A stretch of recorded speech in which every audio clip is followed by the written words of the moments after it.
condolences. Your grandmother, her grandmother just passed away. She was 100, right? 100, and she loved you, Mr. President. Well, and she was very proud of you. Thank you very much. Very, very proud of you. So thank you, Katie. Wonderful woman.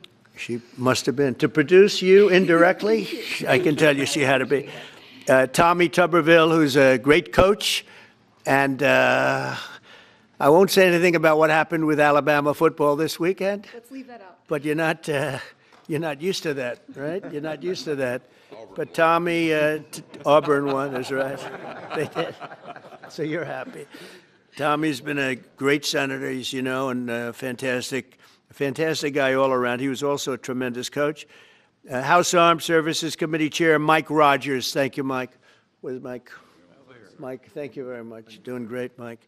Representatives Barry Moore, all great friends, Robert Adderholt, Gary Palmer, and Dale Strong. Thank you all very much, fellas. Appreciate it. In my first term, I created a thing called Space Force, so important. You know, we were losing the race in space very badly to China and to Russia, and now we're far and away #1 in space, and reestablished Space Com with a mission to protect American space assets and detect any threat to our homeland. We initially selected Huntsville for the SpaceCom headquarters, yet those plans were wrongfully obstructed by the Biden administration. And as you know, they moved them to a different locale. And today we're moving forward with what we want to do and the place that we want to have this. And this will be there for hopefully hundreds of years. That's where it's going to be. I will say I want to thank Colorado. The problem I have with Colorado, one of the big problems, they do mail-in voting. They went to all mail-in voting. So they have automatically crooked elections.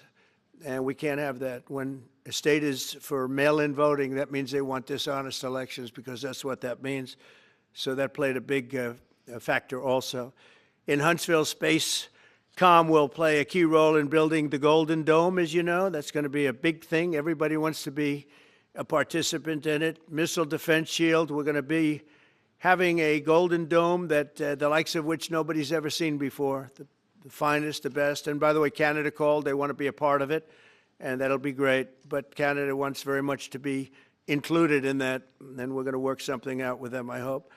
It will also ensure that our technological capabilities, of which we're way ahead of anybody else, there's nobody close, remain unmatched long into the future. So I'd like to ask Secretary Hegsath to say a few words. He was very much a part of it. And really, everybody behind me was. Every one of these people would call me and lobby me. I said, Katie, I don't want to talk to you anymore. I know what you want. She said, that's right, sir. That's what I want. And they got their way. So I just want to congratulate. These are really special people. They're politicians in many ways, but they're great patriots, I think even more so than politicians. So they fought very hard to get it, and it's an honor to give it to Huntsville. Pete, say a few words, please. Thank you, Mr. President. As usual, right place, right time, for the right reason. In your first administration, you established the Space Force at a time when we knew we had to be looking to that domain of space. You also reestablished SpaceCom to ensure that priority was put in place, and you, through the Air Force, independently identified that Huntsville, Alabama was the right place to put it. For other reasons, in the next administration, under Biden, they decided to move it somewhere else. Well, during that time, the DoD Inspector General, the Government Affairs Office, they did their own assessments, and where did they say SpaceCom should go? Huntsville, Alabama. So what you're doing today, Mr. President, is restoring it to precisely where it should be based on what the Space Force, the Air Force, your leadership believes will give us strategic advantage in the future. That is Huntsville, Alabama. We are way ahead in space, but this will ensure we stay leaps and bounds ahead, because that's the most important domain. Whoever controls the skies will control the future of warfare. And Mr. President, today you're ensuring that happens. Thank you. Thank you very much. Katie, would you like to say something? Mr. President, we are grateful for your leadership on this and restoring Space Command to its rightful home in Huntsville, Alabama. This delegation has worked together, both chambers, both parties, to make sure that Huntsville was the place that Space Command called home. As was mentioned, obviously the Biden administration chose to make this political. What we want to do is put the safety and security of Americans first. We want to make sure that our warfighter is put first, and we want to make sure that America continues to lead. And today, Mr. President, you've allowed that to happen. Thank you. Thank you very much. Tommy, please. Yeah, thank you. Thank you, Mr. President. This is a great day for our country, not just for our state of Alabama. We need help in our military. We need to catch up. And as Secretary Hegsath said, we're not behind in space, but we know where we're at, and we need to expound on that. Now, this move will save the taxpayers $480 million. It's not going to cost more. It's going to cut $480 million. We have the plans intact. It'll be behind a secure wall in Huntsville, Alabama at Redstone Arsenal. We have 40,000 people there. We have the FBI there. We have missile defense there. We have NASA, Blue Origin, and SpaceX. It is the perfect place for Space Command. I would tell you today, and I've spoke with the President for the last 3 or 4 years about this. If I thought it needed to go somewhere else because I understand the security of our country, I'd be for that. But the best place for Space Command is Huntsville, Alabama, because what we have and what it means to this country is going to be so important. So thank you, Mr. President, for this, and we look forward to building a huge Space Command and having the Donald J. Trump Space Command Center in Huntsville, Alabama. Here, here. JD, would you like to say something? Sure. Well, Mr. President, thank you. I'll be very brief here. I lobbied the president hard to put it in Ohio, but he said these people behind us, these Alabamas, are just too powerful and too persuasive. And so it's in Alabama, but as Tommy said, this is exactly the right place for Space Force and Space Command. I think Americans ought to appreciate the fact that you can't win the battle of the future unless you control the skies. The cyber security, the communications, the entire infrastructure of the battle in the 21st century will be in space. So it was a visionary move in the first administration for the president to set up Space Force, and I think an equally visionary move to make sure that Space Force is right where it should be in Huntsville, Alabama. Thank you, sir. Thank you very much. Gentlemen, anybody want to say anything? Would you like to say? Mr. President, another promise made, another promise kept. You think about it, Redstone Arsenal is critical to national security. The president said when you were the 45th president, let's do what's right for national security. And today, that's exactly what we're doing. It's not because of this or that. It's because it's right for national security. You think of the 21 categories that were evaluated to determine what was best for national security. All indicators pointed back to Huntsville, Alabama, and Redstone Arsenal. We have the right people at the right place at the right time. Mr. President, on behalf of the people of the 5th Congressional District and all of Alabama, thank you for keeping your word. Thank you. Absolutely. Thank you very much. Anybody? Let me just say, Mr. President, I want to say thank you. And thank you for doing this because it was the right thing to do. When they looked at all the numbers, Huntsville was the place to go, and like you say, it was unfortunately pulled out, but you made it right. So I want to just say thank you again for a grateful nation, and to the state of Alabama, we're very grateful. Thank you, and God bless. Thank you very much. Thank you very much. Please, go ahead. Thank you, Mr. President. Throughout history, militaries has always understood that whoever could hold the high ground held the advantage. Space is the ultimate high ground. And what we're doing with moving the Space Command to Huntsville is absolutely critical to our maintaining dominance in that sphere. And it goes hand in hand with what we're trying to do with the Golden Dome and missile defense to defend against anyone else who tries to enter that sphere. So thank you, Mr. President. Thank you very much. Please, go ahead. Thank you, Mr. President. And obviously, national defense is a huge issue. And when you look at the scores, Alabama was #1. And for political reasons, it was moved out of our state. But Mr. President, thank you for making priorities the defense and the warfighter and the safety of this nation. And in the big, beautiful bill, that Golden Dome will be built in Huntsville, Alabama, and we're grateful for that. Thank you. Listen, as chairman of the Armed Services Committee, I care very much about what's most important for our national security. And the president held a nationwide competition to determine where we should have this command. If y'all remember, at the end of that competition, where Alabama came in first, there was a lot of complaints from the other states who did not place well. He said, we'll do it over with new criteria to accommodate your concerns. Alabama came in first in that second competition. His Secretary of the Air Force reviewed the results, said it was fair, and the President named Huntsville. It was the Biden administration that decided to make it political, even though his own Secretary of the Air Force said it was a fair competition and it should be in Huntsville. So I want you to know I appreciate this President standing up and being strong and saying he's going to make this right and put it where it rightfully belongs, and that's Huntsville, Alabama. Thank you very much. Good job. So thank you all very much. You are going to leave me alone now? You're not going to call me anymore and talk about this subject, right? You promise? They'll start something else. But I just want to congratulate you. It's a very big deal. When you come out and when you leave the room, you'll see that we just, over the last few minutes, literally shot out a boat, a drug-carrying boat, a lot of drugs in that boat. And you'll be seeing that and you'll be reading about that. It just happened moments ago, and our great general, head of the Joint Chiefs of Staff, who's been so incredible, including what took place in Iran, knocking out potential nuclear power for a long time to come. I think within a month they would have had it if we didn't do what we did. But he gave us a little bit of a briefing, and you'll see. And there's more where that came from. We have a lot of drugs pouring into our country, coming in for a long time. And we just, these came out of Venezuela and coming out very heavily from Venezuela. A lot of things are coming out of Venezuela. So we took it out, and you'll get to see that after this meeting is over. Do you have any questions, please?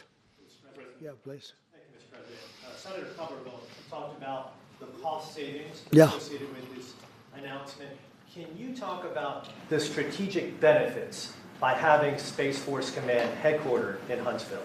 Well, it just works because we have so much else there.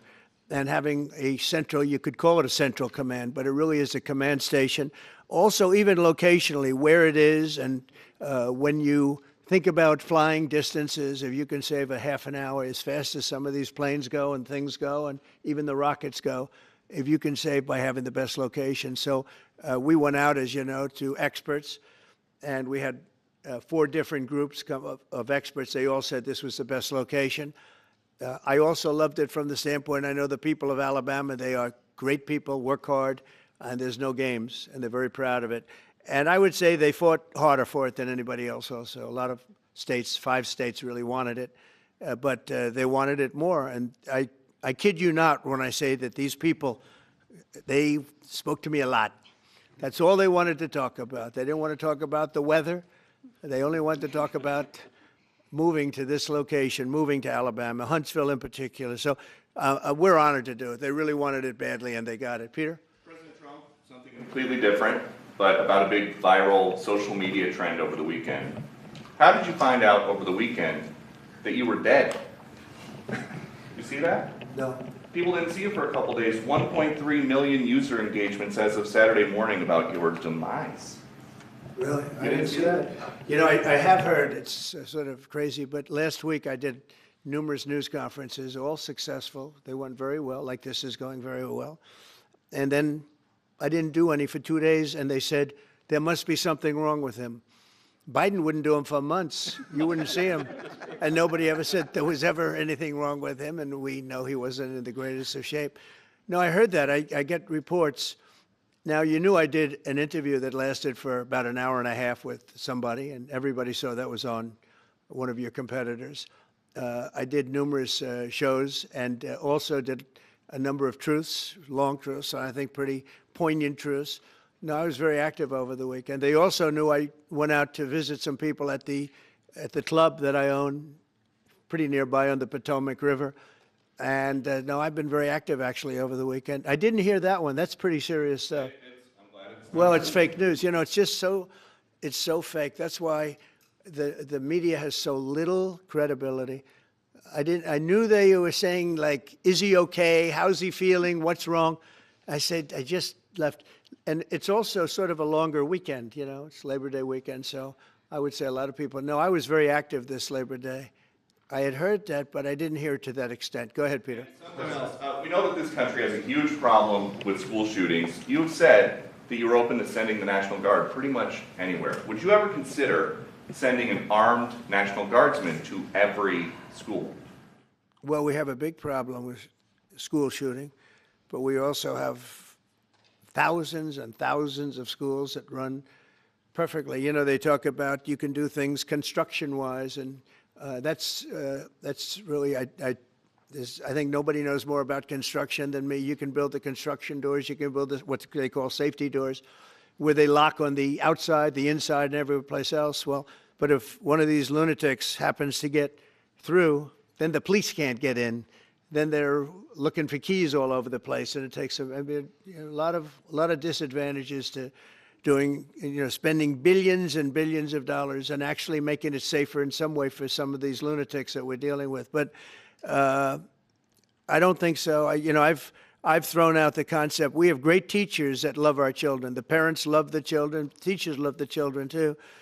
And if you took a small percentage of those teachers that were in the military, that were distinguished in the military, that were in the National Guard, et cetera, and you let them carry, that's something that a lot of people like. I sort of liked it. It'd have to be studied, but they're trained. They know about weapons. You can't do it with every teacher because most teachers don't know, and you know. But I always thought that would be an alternative. But it just we've had a lot of instances. Other countries have also. They have different kinds of problems than we have, but we do have. There's something going on. And it's a bad thing. Yes, please. Have you spoken with President Putin in the past week? Have you spoken with President Putin in the past week? Yeah, I don't want to. I have learned things that will be very interesting. I think in the next few days you'll find out. Will there be any consequences if there isn't some type of announcement of a meeting with President Putin and President Zelensky? Yeah, there and will what be. could those consequences be? We're going to see what happens. We're going to see what they do and what happens. I'm watching it very closely. Last week they lost 7,000 between the two countries. 7,313 soldiers, to be somewhat exact, for no reason whatsoever. And they're Russian and they're Ukrainian, but, you know, they're soldiers. I want to see it end. Yeah. Mr. President, have you decided you're definitely going to send National Guard troops to Chicago? I didn't say when, but the answer is, look, Chicago's very interesting because I watched Pritzker get up and say about, we don't need help, we're safe. But 2 weeks ago, they had 6 people murdered, and they had 24 people hit by bullets. Last week, as you know, it was 7 people, 24 people hit, and 7 people died. And then over the last 2 days, that was the crown jewel. They had, I guess, 9 or 10 killed, and 50 hit with bullets. And you have this governor get up, who's a terrible governor. Probably he and Gavin Newsom would be probably the 2 worst and most naive. They're naive. Either they're naive or they're very untruthful. And he'll say, we don't want any protection. We don't need. So in the last 3 weeks, he's lost almost 20 people killed. There's no place in the world, including you can go to Afghanistan, you can go to places that you would think of. They don't even come close to this. Chicago is a hellhole right now. Baltimore is a hellhole right now. Parts of Los Angeles are terrible. If we didn't put out the fires, and I mean the other fires, the bullet fires, they didn't do a good job with, they should have had the water coming down, like I said. You know, we had to release the water. We had to go in and release the water to L.A. It's so badly run. But if I didn't send the National Guard into Los Angeles, I would be making an announcement today. I'd be talking about Huntsville, and I'd simultaneously be saying, by the way, the Olympics is not coming to Los Angeles. If we didn't do that, and even the sheriff, the top law enforcement person in Los Angeles said, we could not have handled it without them.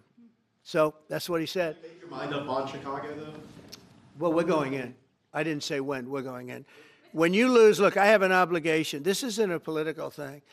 I have an obligation. When when 20 people are killed over the last 2.5 weeks, and 75 are shot with bullets. So let me tell you a little story about a place called D.C., District of Columbia, right here where we are. It's now a safe zone. We have no crime. It's in such great shape. You can go and actually walk with your children, your wife, your husband. You can walk right down the middle of the street. You're not going to be shot, Peter. You're safe. Everyone likes you anyway. They probably wouldn't do it. But it's so dangerous. And there are people in this audience that you've suffered greatly. There are people in this audience that have been mugged and hurt badly, and they don't want to talk about it. Maybe you were very brave in talking about it. You made quite an impression on a lot of people. I appreciate it. But there were other people in this room that have been hurt very badly just walking down the street in D.C. Washington, D.C. is a safe zone right now. It's a safe city. The restaurants are open. They're booming. You can't get a restaurant. New restaurants are announcing that they're going to be open. This took place in 12 days. Now it's 15 days, but 3 days ago it became what's known as a safe zone. It's a safe city. And this city was really bad, really, really bad. We took 1,600 people out, hardcore criminals that will not be coming back anytime soon. And we're very proud of it. You know, to have our nation's capital lose every week, you know, it was like years, many years, where every single week somebody was killed for many, many, many consecutive weeks. This went on for years. And then we had, last week it was announced that nobody was killed last week. And I made that announcement in front of a very distinguished leader of a country. And I'm saying proudly, ladies and gentlemen, nobody was killed in Washington, D.C. this week. He looked at me like, what's that all about? I say, yeah, we have a little bit of a crime problem. And we don't have a crime problem in Washington anymore. And the mayor has been very helpful, and the police commission has been very helpful, and it's been a great team. And I would love to have Governor Pritzker call me. I'd gain respect for him and say, we do have a problem, and we'd love you to send in the troops, because you know what? The people, they have to be protected. I saw today on one of your networks, not a friendly network, except really the opposite, I would say, very unfriendly network. And they interviewed about 12 people on this morning. Most of them were African American, they were black. And they were saying, please, please, please let the president send in. These were people from Chicago. Please, we need help. We need help. We can't walk outside. We're petrified. If the governor of Illinois would call me up, I would love to do it. Now, we're going to do it anyway. We have the right to do it because I have an obligation to protect this country. And that includes Baltimore. I saw where Governor Moore was asking me to take a walk down the street of Baltimore. Well, Baltimore is a very unsafe place. It's rated number 4 in the city, one of the most unsafe places anywhere in the world. But, you know, we took care. This was a beautiful thing that happened in Washington because we showed that it could be done. And this wasn't just sending big, strong guys, and they are big and they are strong. You know, we had a great decision from the Supreme Court that had to do with sort of talent. It had to do with you are put down based on merit. You can hire based on merit. So merit for a soldier or for a policeman is strong, physically fit, having a certain ability, not a person that is woke and got the job through woke, but wasn't strong enough to lift a gun out of the holster, et cetera, et cetera. No, I looked at the police. As you know, last week I went over, we had a meeting there had to be 300 people, and they were all very impressive looking. And when the bad guys see them, they're not going to do a thing. And so I'm very proud of Washington. It serves as a template, and we're going to do it elsewhere. But Chicago is certainly going to be high. I would love to have him call. I would love the governor of Illinois. I'd be honored to take his call. All he has to do is say, sir, we need help. It's out of control. And everyone knows it is. He's not kidding anyone. I would love to have, I would say, Governor Moore call, because I watched him over the weekend trying to explain that Baltimore, what they need is housing. No, they don't need housing. They need to get rid of the criminals. These are hardcore criminals. You know, we took many people off the streets of Washington, D.C. They're hardcore. They're not going to be good. In 10 years, in 20 years, in 2 years, they're going to be criminals. They were born to be criminals, frankly. They were born to be criminals, and they're tough and mean, and they'll cut your throat, and they won't even think about it the next day. They won't even remember that they did it. And we're not going to have those people. Washington, D.C. is now a safe zone. It's a safe place, and you can walk, Katie, you can walk right down the street with, by the way, one of the biggest human beings I've ever seen, which is her husband. He was a football player for like 11 years in the NFL. He's a big person. But big doesn't mean anything when they have guns and when they have knives and everything else that they have, right? But you can walk right down the street, even by yourself, and you're totally safe. Washington, D.C. is a great thing. Yes, ma'am, please. Mr. President, as you're calling on Democratic leaders across the country to work with you on crime, do you see your efforts here in D.C., including, for example, working with Mayor Bowser here as a model for bringing more bipartisanship in matters not only with crime, but also issues that matter to everyday American people's lives? So Mayor Bowser's been great. She could have taken the thing, oh, well, and then after I clean it up, they'll take credit for it. You know what they do is they take credit. Like, we cleaned up Los Angeles. We did a great job there. And it was overwhelming what was going on. And again, the police chief made a statement that we could not have done, there's no way they could handle it. You saw what was happening out there. It was going to be a disaster. We stopped it cold. If we didn't do that, would have been a very sad day. And you know, remember, we have the Olympics, we have the World Cup, we have all these things coming, and we have 250, all of these things coming. But I watched Newsom get up and say he's doing a great, he's not, we're the ones that did it, and that's okay, whatever it takes, but the main thing is but he got up and said, we did it. Well, he didn't want us there, and he's going to need us again because it's starting to form again. I see it. It's starting to form again. You know, we have to maintain. It's like maintenance on an airplane. You can buy it, but you have to maintain it. And if you don't maintain it, a good plane becomes very unsafe very quickly. So it's an honor to do it. A lot of presidents wouldn't do what I'm doing. I don't need this heat, but when I watched television last night and I'm watching the news and I see that 9 people were killed in Chicago and 54 were badly wounded with bullets, I say, that's not this country. We have to do something. And I do say this, I say this very much. I'm not speaking to anybody but them right now. I would love to receive calls from governors and mayors saying they need help. We'll help them. We have a lot of people. We have a great force. We have a great military force. You know, Pete will tell you that when I was running for office, and this was a big headline, I think, you know, probably got me a couple of votes, but you couldn't sign people in the military. Nobody wanted to join the military, the Army, Air Force, the Navy, Marines, Space Force, Coast Guard. We never forget Coast Guard because they've done such a great job. Never. But nobody wanted to join any of them. We were way below what we wanted. Every single one. The closest was the Marines, whatever that is. You'll explain that to me. But the closest was the Marines. But every service was way down, way down. And then I got elected, and our country is the hottest country anywhere in the world right now. Everybody's talking about the USA. They're talking about the job that we're doing. Everybody. We have the best economy. We have a very, very important decision being made by the Supreme Court because our country is the richest, the strongest, the most powerful. But if for some reason some liberal court, I'm talking about the court that just ruled, where even an Obama judge voted in favor of us, which I gave him a compliment yesterday, as you know. I said that took great courage. But it's a liberal court, and it's going up to the Supreme Court, who I think have been incredible people. I think they've made very wise decisions. But the tariff question, because without the tariffs, this country is in serious, serious trouble. We've taken in almost $17 trillion of investment is coming in. Most of it is coming because of tariffs.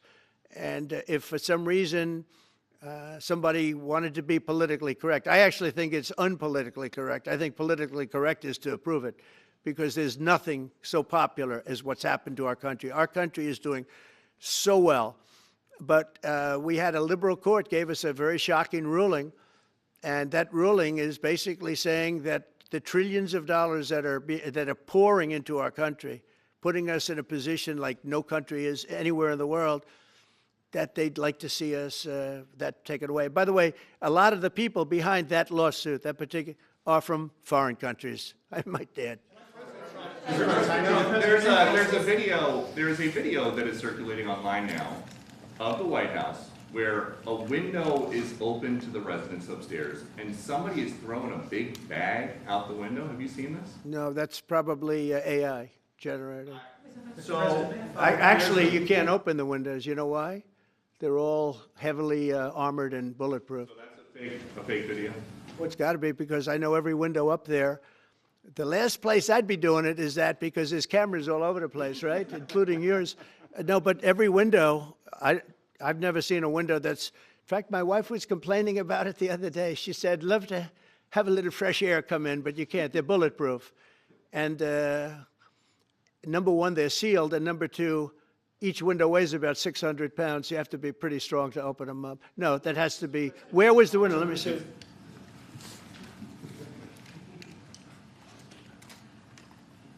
Maybe from the renovations? Which is the window? It looks like this is on the 15th Street side, I think. Yeah. So right here. Yeah, those windows are sealed. Those windows are they're all sealed. You can't open them. What you were saying regarding the federal. It's the kind of thing they do. And one of the problems we have with AI, it's both good and bad. If something happens really bad, just blame AI. But also they create things, you know, it works both ways. If something happens that's really bad, maybe I'll have to just blame AI. But there's truth to it, because I see so many phony things. I saw something as I was growing up, from the time I was a baby till now. I said, who did that? It was AI generated. So it's a little bit scary, to be honest with you. But those windows are all very heavily sealed.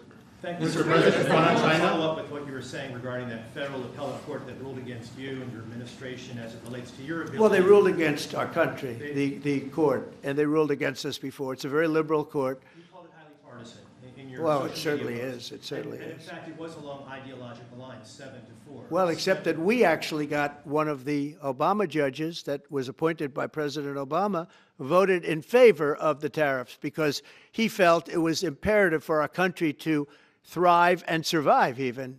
And I gave him credit. I said, you know what? That took a lot of courage for him to do it, because you don't see that often. So my question is, I suspect you're going to appeal that all the way to the Supreme Court. Well, we already have, yeah. In fact, we're doing something else. We're going to be going to the Supreme Court, we think, tomorrow, because we need an early decision. I mean, look, the financial fabric of our country, we're a rich, incredible country right now, and we're able to, you know, other countries use tariffs on us for years, and we never did. I did a lot during my first term, but then we had COVID, and we had to focus on other things. You couldn't be tariffing Italy, Spain, France, as they were dying by the thousands and millions. But we did with China, and China paid us billions and billions of dollars. And I started the process, but then I had to end it a little bit because of COVID. We focused on that. But no, it's a very important decision. And frankly, if they make the wrong decision, it would be a devastation for our country. We've taken in trillions of dollars. And by the way, all these countries signed agreements, as an example. They're all happy. Everybody's happy. But some whack job put in a lawsuit. It went before a very liberal court, and the liberal court ruled, it was 11, they ruled 7-4, with one of the most liberal of them all voting in our favor, because they're patriots. I think I give tremendous credit to that judge. And now it's going to the Supreme Court. Now we're going to be asking for early admittance. We're going tomorrow, and we're going to ask for an expedited ruling, because, you know, when you look at the stock market's down today, the stock market's down because of that, because the stock market needs the tariffs. They want the tariffs. If you look at AI, all of those, you know, all of that money that's going to be invested, trillions and trillions of dollars, the biggest thing, bigger than the internet, I suspect. It's the internet plus 3 or 4 other things combined. We are leading very substantially with AI. We're leading because of tariffs. We're leading because of talent, and this is where they'd like to be. But without the tariffs, we wouldn't have a chance, because we wouldn't be able to protect those investments of the companies coming in. So if you took away tariffs, we could end up being a third world country.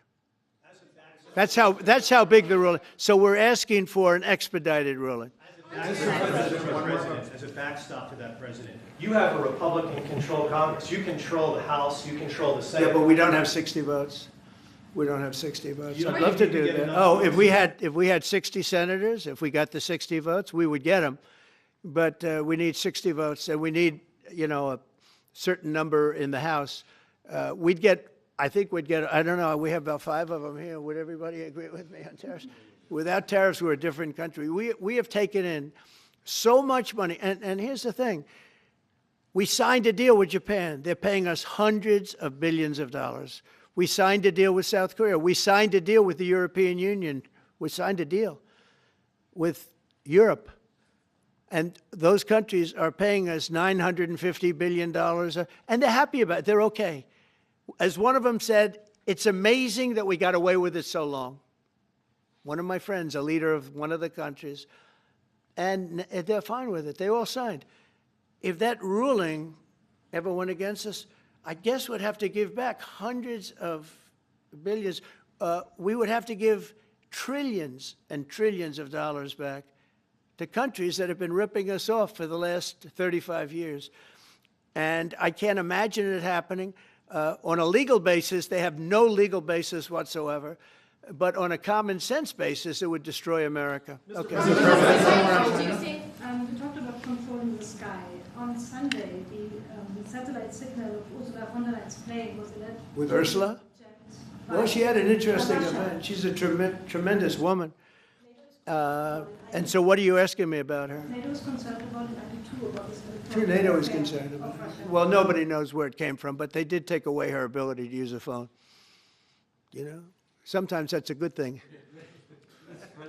Sometimes that could happen to me. I'd be very happy. Mr. President, reducing the tariffs on India from 50%. What does that mean? Are you considering taking away some of the tariffs that you've imposed on India? No, we get along with India very well. But India has, you have to understand, for many years it was a one-sided relationship. Only now since I came along, and because of the power that we have with tariffs, India was charging us tremendous tariffs, about the highest in the world. They were about the highest in the world, number one. And we therefore weren't doing much business with India, but they were doing business with us because we weren't charging them. Foolishly, we weren't charging them. So they would send in massive, everything they made, they'd send it in, pour it into our country. Therefore, it wouldn't be made here, which is a negative. But we would not send in anything because they were charging us 100% tariffs. And, I'll give you an example, Harley-Davidson. Harley-Davidson couldn't sell into India. There was a 200% tariff on a motorcycle. So what happens? Harley-Davidson went to India and built a motorcycle plant. And now they don't have to pay tariffs. Same thing as us. So what we're doing is literally thousands of companies are coming into the U.S., car companies, AI, but, more traditionally, car companies. We have so many car company factories under construction or being designed right now. And they're coming from China, they're coming from Mexico, I must tell you, and they're coming from Canada, a lot of them coming from Canada. But they're coming into our country because they want to build here. And they want to build here for two reasons. Number one, they'd like to be here. And number two, the tariffs are protecting them. And number three, they want to avoid paying tariffs. When they build their cars here, they don't have any tariffs to pay. When you build here, you don't have any tariffs. Mr. President, Go ahead, in light of the Minnesota shooting last week, the Department of Homeland Security is now awarding more than $100 million to hundreds of faith organizations across the country to help them ramp up security. What's your vision for further protecting religious liberty across the country amid incidents of threats and violence? Religious liberty is so important, and we're talking about every religion now, and we're doing things on that nobody else has ever done, and we're going to be having a big announcement in about 2 weeks on that question. Yeah, please. On Space Command, sir, are you concerned that people may not be willing to relocate from Colorado to Alabama? No, I'm not worried. It will get somebody else. The problem with Colorado is they have a very corrupt voting system. Look, I have so many friends in Colorado. Anytime you have mail-in voting, you have corrupt elections. Very simple. It's very simple. Even Jimmy Carter said it with his commission. They set up a commission with him and Scoop Jackson and some people, highly regarded people. And they said the one thing, the finding was, if you have mail-in voting, you will have corrupt elections. Well, your radical left governor decided that he was going to have all mail-in voting in Colorado.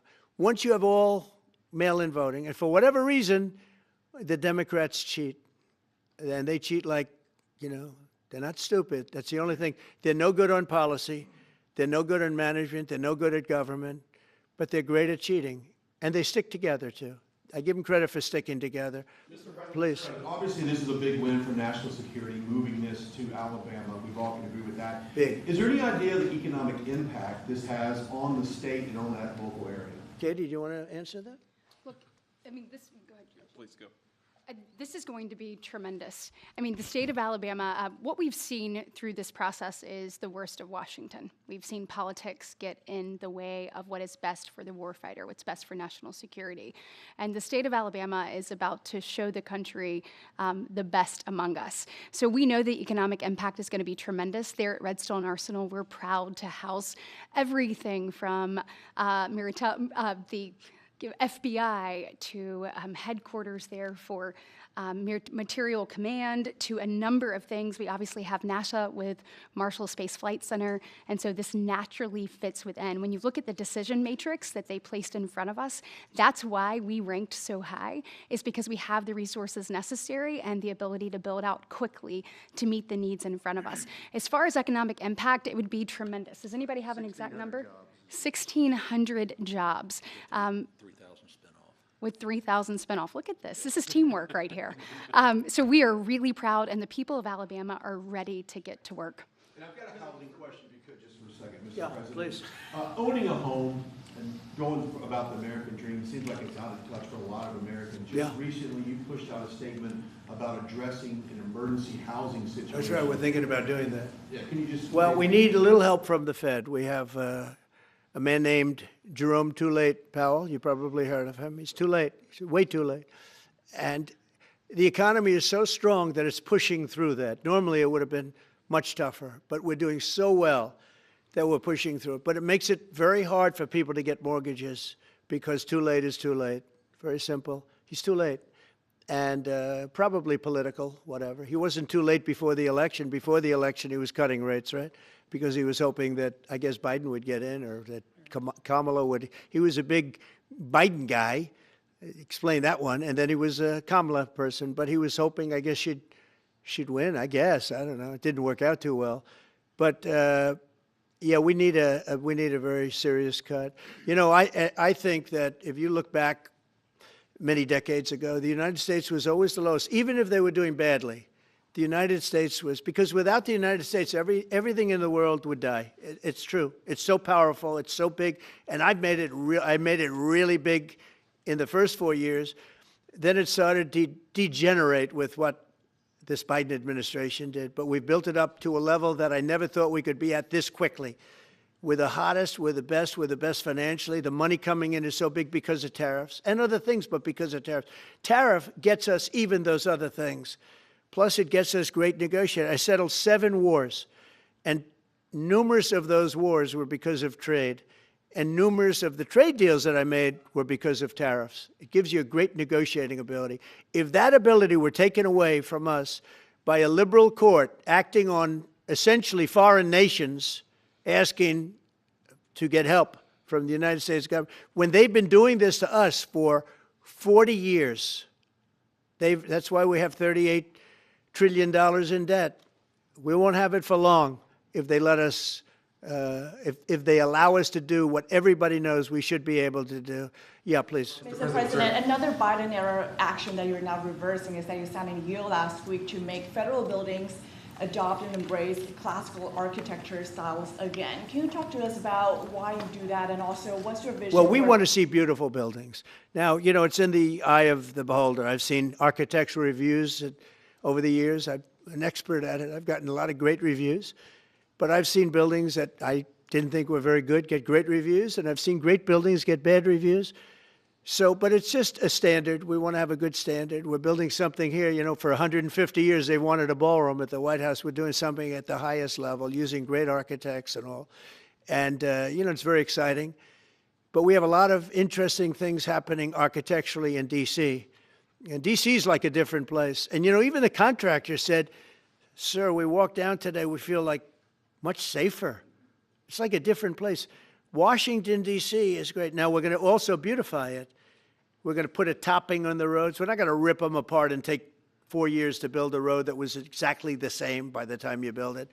But we're going to put toppings. We're going to put new medians in. We're going to get the graffiti off. We're going to put tiles up in the tunnels where the tiles are missing.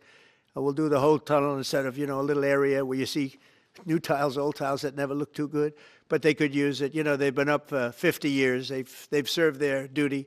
But we're going to make this within about a 20-mile radius from the White House. We're going to have this place spick and span. It's going to be crime-free, and it's going to be spick and span. It's going to be, you'll be proud of Washington again. Go ahead, please. Sir, China's having a massive military parade that President Putin and Kim Jong-un will be attending. Do you interpret that as a challenge to this? And are you concerned at all about those countries trying to be some sort of counterweight? Not at all. China needs us, and I have a very good relationship with President Xi, as you know, but China needs us much more than we need them. No, I don't see that at all, no. And I had actually a very good meeting with President Putin a couple of weeks ago. We'll see if anything comes out of it. If it doesn't, we'll take a different stance. Everyone March today in California ruled that your deployment of National Guard troops to Los Angeles was illegal. Do you have any response? Well, it was a radical left judge. But very importantly, what did you not tell me in that question or statement that you made? Pretty much of a statement, I think. Well, I was asking for your response. No, you didn't say what the judge said, though. The judge said, but you can leave the 300 people that you already have in place. They can continue to be in place. That's all we need. But why didn't you put that as part of your statement? Because the same judge ruled exactly as you said, except the judge said that you could leave the 300 people that you already have in place. They can stay, they can remain, they can do what they have to do. Thank you very much, everybody. We appreciate it. Thank you. Thank you. Thank you very much.